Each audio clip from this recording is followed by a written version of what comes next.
Hola, para agradarle a Dios debemos tener fe, y la fe es por el oír la palabra de Dios. Cada vez que repasamos las Sagradas Escrituras, nuestra fe se aumentará, sacaremos lecciones y obtendremos más conocimientos. Nuestra relación con el Señor siempre se va a fortalecer.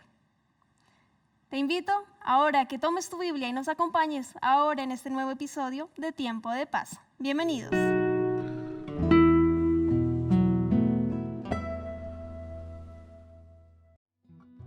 Escuela Bíblica Nuevo Tiempo ofrece diferentes guías de estudio de la Biblia, además de otros materiales. Entra en contacto con nosotros a través de los teléfonos que aparecen en pantalla o escríbenos a esperanza@nuevotiempo.org. Escuela Bíblica, la Biblia en un nuevo tiempo.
Hola, bienvenidos a Tiempo de Paz, un programa que nos lleva a reflexionar en las Escrituras y a encontrar ese tiempo de paz que tanto anhelamos. Estamos desarrollando la temática de encuentros. Desde el Génesis al libro de Apocalipsis encontramos muchos encuentros entre personas, entre familias. En el ministerio de Jesús también tuvo muchos encuentros. Y queremos que cada uno de esos encuentros pueda traer una historia que refleja el amor de Jesús para con las personas. Antes de poder ir al encuentro de hoy, quiero orar. Te invito a orar. Una vez más, amado Dios, nos dirigimos a ti para que al abrir la Biblia y poder revisar un nuevo encuentro, que podamos encontrar el cariño y el amor que tiene Jesús por nosotros. Bendícenos. Bendice a nuestros amigos que están ahí escuchando y participando de esta oración. Oramos en el nombre de Jesús. Amén. Te invito a abrir tu Biblia, o por qué no, aprender tu Biblia. También, si la tienes en tu celular, puedes buscarla ahí y leerla. La historia de hoy está en el libro de Lucas, Evangelio según San Lucas. ¿Ya lo tienes? Muy bien. Vamos entonces a buscar esta preciosa historia. Lucas capítulo 7, versículo 11 en adelante. Pero antes de comenzar a leer, quiero decirte lo siguiente. Vivimos en una ciudad que está compuesta por normas, por reglamentos, por estatutos, por leyes, que hacen que la vida pueda ser quizás estructurada para muchos, pero la verdad que eso nos ayuda a vivir en un mundo más ordenado. Imagínate qué fuese de nosotros si no existieran las leyes del tránsito. Quizás te has pasado ya algún rojo. Quizás el que iba a tu lado dobló en un lugar que no estaba señalizado para hacerlo. Complica, ¿verdad? Y a veces produce más de un accidente y algunos lamentables. Y es por eso que es necesario poder vivir entre reglas. Es necesario tener normas, tener leyes. También tenemos los protocolos. ¿Sabes? Existen muchos protocolos. Cuando yo estaba en la enseñanza media, me tocó leer un libro de protocolos. No sé si ya tú lo leíste. El manual de Carreño. Un manual donde había un protocolo para todo. Muchas de esas cosas quizás ya no se utilizan. Pero algunas, sí, por cultura general, las seguimos realizando y son muy bien que se hagan. Pero, ¿sabes? Jesús, en esta historia, deja un poco al lado los protocolos. Quizás para llamar la atención de las personas, pero es Jesús. Podemos permitir, ¿verdad?, que Jesús a veces actúe un poco fuera de las cosas, porque es Jesús. Vamos a la historia. Dice así, Lucas capítulo 7, versículos 11 en adelante. Aconteció después que él iba a la ciudad, que se llamaba Naín, e iban con él muchos de sus discípulos y una gran multitud. En más de alguna ocasión, los escritores bíblicos de los evangelios hacen la diferencia entre una multitud y un discípulo. Ya vamos a entender por qué. Nos vamos a dar cuenta de que un discípulo es alguien que está dispuesto a seguir a Jesús, pero no solo a seguir para recibir algo a cambio, sino que está dispuesto también a vivir como su maestro. En cambio, la multitud solo iba donde estaba Jesús para quizás escucharle o recibir a cambio algo de él. Recuerda que Jesús ya había hecho algunos milagros sobre alimentación. Jesús se dedicaba mucho de su tiempo a sanar a los enfermos, a predicar, a dejar enseñanzas. Muchos de esa gran multitud quizás iban a buscar algo de Jesús. Pero es interesante que el versículo que acabamos de leer nos pone en este contexto. Jesús se dirige a una ciudad, van sus discípulos y va esta gran multitud. Si tú estuvieses en esa multitud, ya sea como un discípulo o como parte de las personas que iban en la compañía de Jesús, ¿sabes? Yo imagino esa situación y inmediatamente surge en mi mente la idea de poder pensar qué iba escuchando la gente acerca de Jesús. Imagínate, eran quizás distancias de algunos par de kilómetros de una ciudad a otra, donde por el camino Jesús sanaba personas, quizás Jesús les iba contando una historia. ¿Por qué no? Jesús quizás les contaba algunas cosas que sucedían en el cielo, no lo sé, pero me imagino un grupo feliz, porque la Biblia dice que por donde pasaba Jesús traía felicidad, paz, tranquilidad, porque Jesús les enseñaba acerca de las Escrituras, les predicaba acerca del reino, pero también sanaba sus dolencias y atendía sus necesidades. La gente quedaba feliz con Jesús, es por eso que le seguía. Versículo 12 dice así: cuando llegó cerca de la puerta de la ciudad, he aquí que llevaban a enterrar a un difunto. Jesús viene, entonces imagina la escena, Jesús viene entrando a la ciudad con sus discípulos, quizás cantando, ¿por qué no?, con esta gran multitud. Una multitud feliz, contenta, siguiendo a Jesús.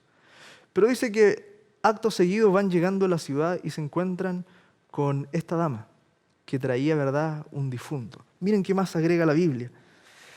Dice que era hijo único de su madre, la cual era viuda, y había con ella mucha gente de la ciudad. Mira cómo el autor nos presenta en solo 2 versículos un gran panorama.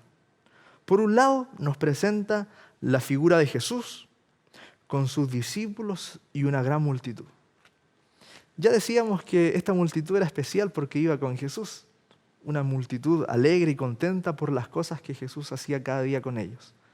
Pero al llegar a la entrada de la puerta de esta ciudad, llamada Naín, dice que ahora viene otra multitud.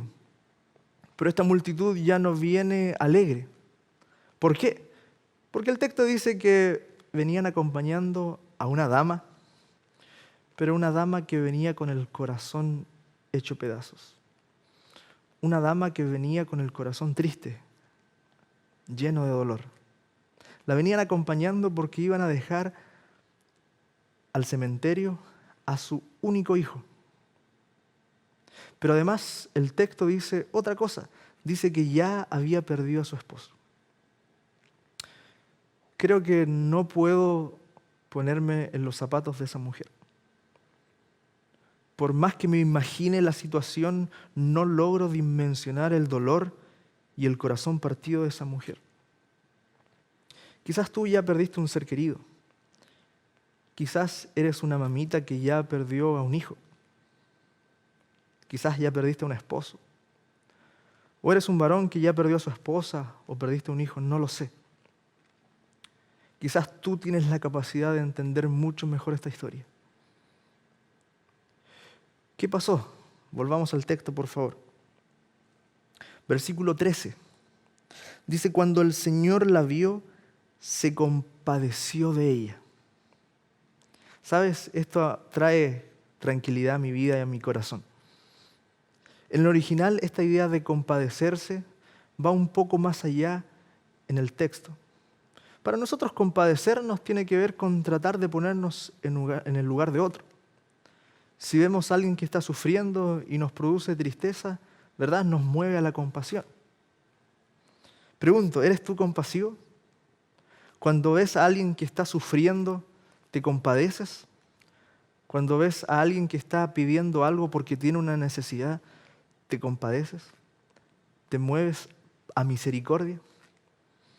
¿Sabe? El texto dice que cuando Jesús vio a esta mujer, ¿saben? Jesús es Jesús. Jesús no necesitaba preguntarle qué estaba pasando para que él se diera cuenta cuál era el dolor de esta mujer. Jesús, con solo mirarla, entendió el dolor que llevaba, cómo su corazón iba destruido. Jesús, con solo mirarla, sabía que ya había perdido a su esposa y sabía el dolor que llevaba ese día porque estaba dirigiéndose al cementerio a dejar a su único hijo. Qué tristeza, ¿verdad? Pero el texto nos dice que cuando Jesús ve a esta mujer, Jesús se compadeció. Yo te decía que en el original va un poco más allá. La idea de compadecerse que muestra el texto es que a Jesús le dolieron las entrañas cuando sintió el dolor de esa mujer. ¿Te han dolido las entrañas? Creo que es más fácil estremecerse con el dolor cuando nos sucede algo a nosotros. Quizás cuando nos sucede algo en el núcleo familiar, cuando perdemos a alguien, cuando nos enfrentamos a alguna crisis, nos duelen las entrañas, nos duele el corazón. Pero nos movemos a misericordia cuando vemos a otro sufrir, quizás a alguien que no conocemos.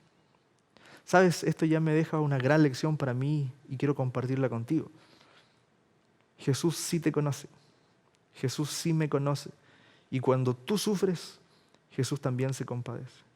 Pero avancemos, ¿qué más sucedió? ¿Te recuerdas que yo te decía que acerca de los protocolos, de las leyes, y que íbamos a estudiar un relato donde Jesús al parecer se sale del protocolo? Quiero mostrarte por qué. Volvamos a la Biblia. Dice el versículo 13, y cuando el Señor, ¿verdad?, la vio, se compadeció de ella y le dijo, no llores. ¿Serías tú capaz de ir donde está una familia doliente, donde están velando a una persona, dirigirte a una viuda, a un viudo, a alguien que perdió un hijo, una hija, y decirle, no llores? Otras versiones de la Biblia expresan que la idea que Jesús le estaba diciendo a esta mujer es, deja de llorar. Y esa otra versión también me vuelve a complicar, porque no sé, por lo menos yo no iría a un funeral y le diría a alguien que está sufriendo, deja de llorar. Es más, si tú lees algún libro que nos explica cómo reaccionar frente al dolor, la tristeza, dice que es bueno llorar, que necesitamos botar nuestras emociones y eso nos va a desahogar, nos va a tranquilizar. Lo más probable es que si vemos a alguien llorar y sabemos que está sufriendo, ¿cuál es el protocolo normal? Bueno, ir, dar un sentido pésame. Muchas veces las palabras sobran, quizás un abrazo, un ayudándote a sentir, pero jamás un deja de llorar. La pregunta es, ¿por qué Jesús comienza con esta frase? Recuerda que el texto dice que Jesús solo la miró y entendió su dolor y se compadeció de ella. Pero las primeras palabras que salen de la boca de Jesús, que todos estaban escuchando, es, deja de llorar. ¿Será que Jesús tenía un plan? ¿Será que este encuentro iba a ser un poco particular? Sigamos estudiando la Biblia. Versículo 14. Dice, y acercándose, tocó el féretro. Y se nos vuelve a complicar el panorama. Dentro de la cultura judía y por las mismas leyes que había dado Dios a través de Moisés, tocar un féretro o una persona que había bajado al descanso era señal de quedarse contaminados por lo menos una semana. ¿Por qué? Porque recuerdan ustedes que el pueblo iba a estar en el desierto y había que tener resguardos con la parte de salud. Entonces estaba esta ley que cualquier persona que tocaba un féretro o un muerto quedaba contaminado y tenía que hacer un ritual después para salir de la contaminación. Fíjense que Jesús, sin que nadie se lo pidiese, Jesús rompe un segundo esquema. Primero toma a nuestra viuda y le dice, por favor, deja de llorar, no llores más. Acto seguido, va y toca el féretro. Si tú estuvieses acompañando a esta viuda, ¿qué pensarías?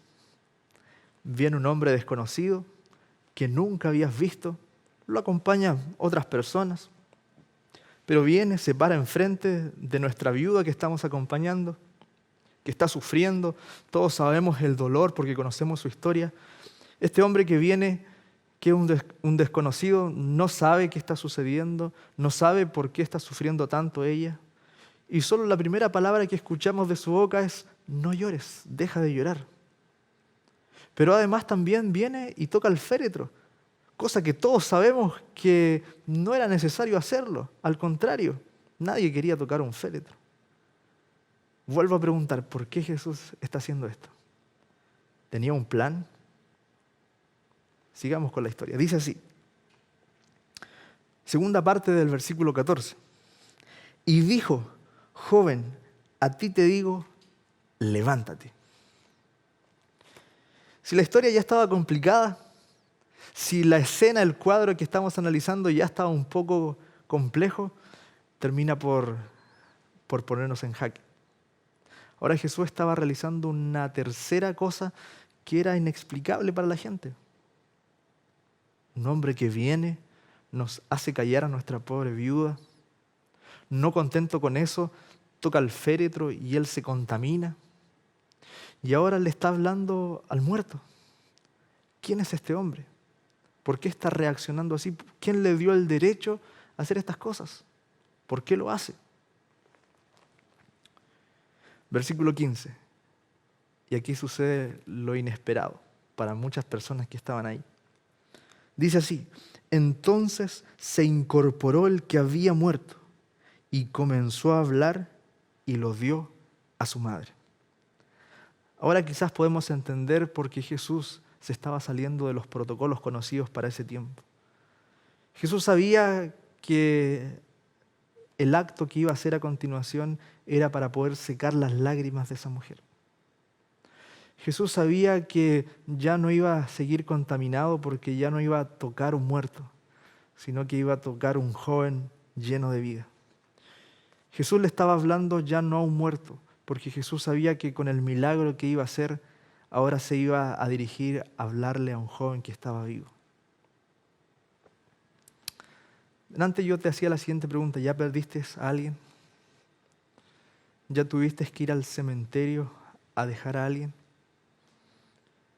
¿Será que en ese momento encontraste la ayuda, el cuidado en alguien? ¿O tuviste que estar un tiempo solo y sufriendo?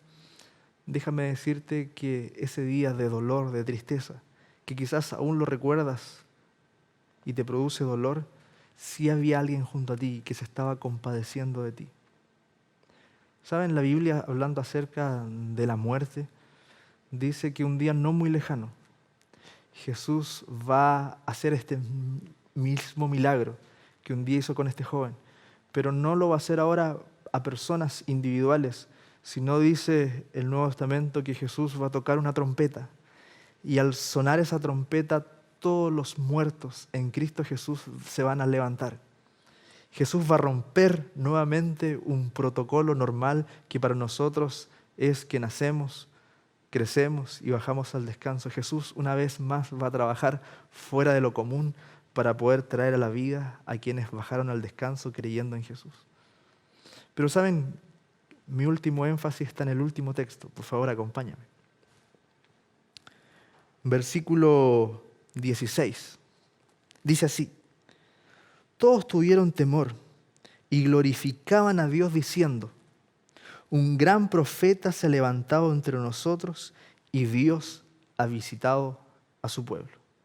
¿Te recuerdas al comienzo de la historia que el autor bíblico presenta dos grupos? El grupo que viene con Jesús, un grupo alegre, contento, porque Jesús estaba predicándoles, mostrándoles el reino. Jesús le estaba sanando sus dolencias, cubriendo sus necesidades. Y luego el siguiente texto mostraba a un grupo triste, adolorido, acongojado por el sufrimiento de esta mujer. Fíjate que el último texto de esta historia ya no presenta dos grupos, solo presenta un grupo. ¿En qué grupo estás tú? ¿Llegaste hasta acá triste? ¿Estás el día de hoy mirando quizás la televisión, la pantalla con dolor en el corazón? Déjame decirte que Jesús quiere cambiar esas tristezas en alegría. Te invito a orar, te invito para que Jesús, si estás pasando por alguna dificultad o algún dolor, ten siempre la voluntad de ir a Jesús, porque Él cambiará tu vida. Vamos a orar. Amado Dios, ayúdanos a confiar en ti. Si uno de mis amigas, de mis amigos que está en este momento frente a su pantalla, está sufriendo, tuvo que dejar a alguien con mucho dolor ahí en el cementerio, que podamos entender, Señor, que hay esperanza, pero debemos creer en ti. Ayúdanos a confiar y que podamos un día no muy lejano ser un gran grupo que ha confiado en tus promesas, y Señor, que podamos tener muy pronto también un reencuentro con nuestros seres queridos que un día vimos partir. Bendícenos, Señor. Oramos en el nombre de Jesús. Amén. Espero que hayas podido disfrutar del mensaje de hoy. Y recuerda que debes confiar en el Señor y acercarte a Él. Y si necesitas algo, lo que sea, pídeselo conforme a su voluntad y para que contribuya a tu salvación personal. De esa manera, Él siempre va a responderte. Nos vemos en un próximo capítulo de Tiempo de Paz para seguir aprendiendo del Salvador y de su palabra de amor. Te invito a seguir en la sintonía de Nuevo Tiempo, canal de esperanza.